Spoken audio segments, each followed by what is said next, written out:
এই ঈদের দিনে কার আমার মতো হতভাগ্য ব্যক্তি আছে যে মা নেই, বাপ নাই, ঢাকা শহরে একা পড়ে আছি, এমন কে আছেন? যদি থাকেন তাহলে কমেন্টে আমাকে জানাবেন।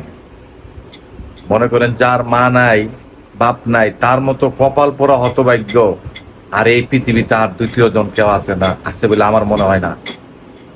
কিন্তু আমরা কি করি? মা বাপ থাকা অবস্থায় তাদেরকে অযত্ন করি, অসম্মান করি। অনেক সময় কি করি, বাসায় জায়গা হয় না, তাদেরকে নিয়ে বৃদ্ধাশ্রমে রাখি। একটা কথা চিন্তা করলেই হয় যে এই ছোট পেটটার ভিতরে আপনাকে রাখছে 10 মাস 10 দিন, কিন্তু সেই জিনিসটা একবার না পাইবা তাদেরকে পায়খানা গন্ধ কয়, প্রস্রাব গন্ধ কয়, এইটা মনে করে বৃদ্ধাশ্রমে নিয়ে রাখেন। এই জিনিসটাই আমরা আসলে মানতে পারি না যে একটা সময় তাদের মতন আমরাও হব। এই বয়স বয়স আমাদেরও হবে, তো আমাদেরও ছেলে মেয়ে তাদের মতনই আমাদেরকে করবে। সেই জিনিসটা কেউ ভাবে না একবার। দেখ, আমার মা নাই, বাপ নাই, আমি বুঝতেছি আমার মা বাবার কি এই জিনিসটা কত দামি, কত দামি সম্পদ। যাদের আছে তারা এটার মূল্যায়ন এখন করবে না, হয়তো তারাও বুঝবে।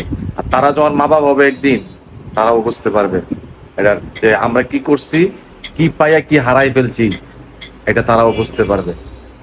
Thank you. এখানে ভিডিওটা এখানে শেষ করলাম। খুদা হাফেজ।